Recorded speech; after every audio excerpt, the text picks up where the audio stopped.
Alright you short bastards, here is my Slayer build that works on highest difficulties. All the footage that you see in this video has been recorded on Chaos 5, including the last boss. Chaos 5 is the highest difficulty at this time. This build has three core principles: low cooldown of skills, continuous stuns against groups of enemies, and insane critical damage versus stunned enemies. Build starts coming together at about level 30 and afterwards, and this is peak of this build. Let's start off with skills that I'm using. For my normal attack I'm using X-Throw because it is ranged attack. Ranged attacks help tremendously against tougher enemies and bosses, especially when leveling up and progressing through story for the first time. Second skill, I'm using Ancestor's Gift. This is God's skill from God's skill tree, and it grants invulnerability for 4 seconds, and skills can be used without consuming energy. Now, we are not using any skills that use energy, so this bonus is completely irrelevant to us, but invulnerability for 4 seconds is insanely good and decreases your survivability a ton. We only have level 1 upgrade for this one, but that's more than enough. Then we have Last Bastion. This is heroic version of Last Bastion because I'm using Undefeated set that improves Last Bastion skill. What it does is it increases maximum health, generates energy and rage, and it also heals, which is far more important here. Normal version of Last Bastion heals only on second upgrade, not the final one. So when leveling up and progressing, before you get Undefeated set, use second upgrade of Last Bastion, not the final or the first one. Amount that it heals depends on the rage level. The higher the rage level, more heals you're gonna get.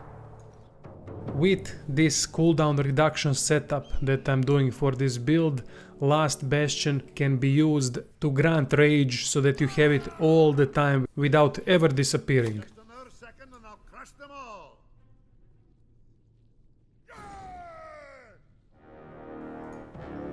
Then we have Mountain's Wrath, second upgrade. This is also God's skill that does significant amount of damage. It lasts for a couple of seconds as well and has a chance of stunning all enemies affected. Fantastic skill for this build. Then we have Call to Oath, final upgrade. This does significant amount of damage to everyone around you, and what's more important, it has guaranteed stun. There isn't just a chance to stun, but it actually stuns everyone around you. Problem is that it costs health to use, but that's why we have Last Bastion, health potions and invulnerability to help us survive. Last and probably most important skill for this build is called Strike of the Anvil, and we are using the final upgrade. You jump, do insane amount of damage to everyone around you in the landing area, and it also has small chance to stun everyone affected. Final upgrade reduces cooldown even further and damage is increased based on rage level. With this build I have cooldown of 2 seconds for this skill. So basically I can use it every 2 seconds to probably stun and deal insane amount of damage. When we have high rage, this skill becomes almost instant, without any cooldown whatsoever. So you can just spam it until everyone dies. Now for passive skills. Death Blow final upgrade is a must because it makes stunned enemies take more damage. Stunning an enemy also inflicts bleeding. Bleeding is very low damage, so it doesn't really matter that much, but it can be significantly higher with some other passives, so you can make build around bleeding enemies as well, which I might do. For now, take this because the stunned enemies take more damage. Second skill is Blood of the Davi. Here you can use second or third upgrade. Point is, the lower your health, the less damage you take. Simple as that. Skills cost less energy but have a health cost on Blood of the Davi level 3, but we do not use any skills that use energy, so you are fine regarding that. Last passive is called Spite Smite and is the final upgrade. Grants damage bonus against enemies with low health. Damage is increased by plus 30 against enemies with maximum health of 30% or less.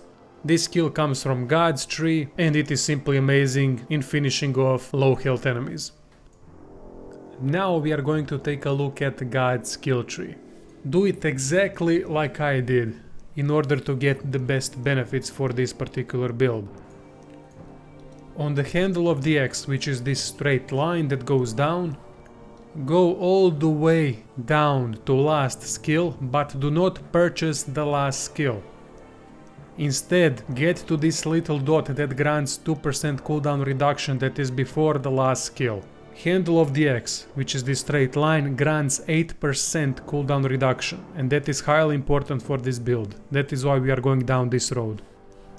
On the right side of this X, we have Ancestor's Gift level 1 and one larger node that grants plus 10% cooldown reduction but decreases our maximum energy. We do not need energy and we do need cooldown reduction, so this thing is a must. By going down this path we also get increases to armor and maximum health. On the left side we are going to spend most of our points. This is where we have Spite Smite, all 3 upgrades and 2 upgrades of Mountain's Wrath.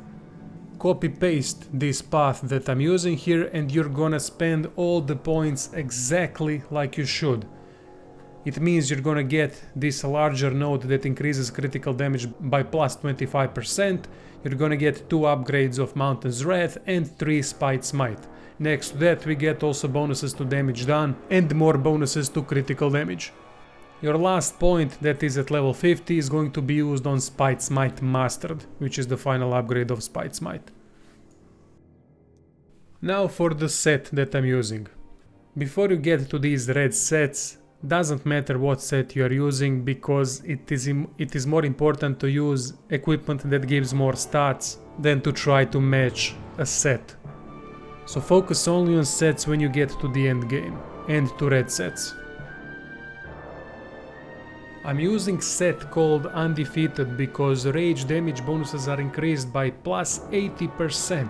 And another great thing about it is that Last Bastion skill is upgraded, so it now grants plus 50% more maximum health and it heals far better than previous Last Bastion did.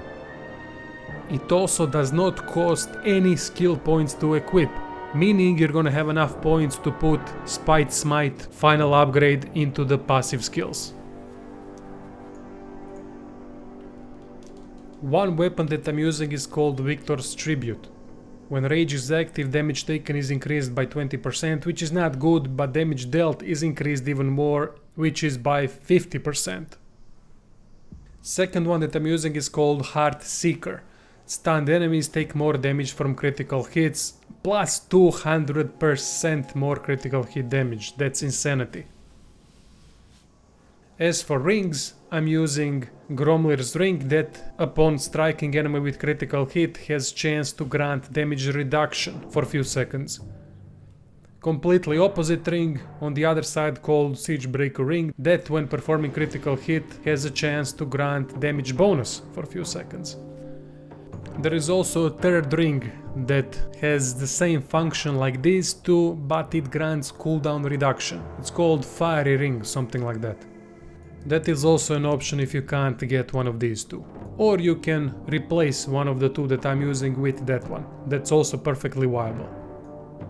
Last thing here is Pendant. I'm using one that gives me damage bonus for a few seconds after using potion. Up to you which one you want to equip here. I did this one to increase damage a bit more. That's all for this build. Rotation is quite simple. I'm not gonna mention these defensive abilities because you're gonna use Last Bastion and Ancestor's Gift when it's needed. So rotation is Mountain's Wrath, Call to Oath, Strike of the Anvil. Or you can do Strike of the Anvil, Call to Oath, and then Mountain's Wrath. Mountain's Wrath has highest cooldown of these 3 abilities, so you're gonna have to pay attention to it when it's available. I usually use it on massive group of enemies and against very tough enemies and champions. Point is that you keep enemies stunned as much as possible. Call to Oath guarantees a stun, while Strike of the Anvil and Mountain's Wrath do not guarantee stun, but it can happen. So by combining these three skills, there's a lot of chance that enemies will be stunned a lot, meaning they will take massive increase in damage from all the passives that we have. Also, when Rage goes up, we do more damage, and cooldown is significantly reduced for Strike of the Anvil, so you can spam Strike of the Anvil whenever you want when Rage is at its highest, which is level 20. That's it, that's my Slayer build. I hope you bastards enjoyed it. Thanks for watching, stay tuned because more builds are coming.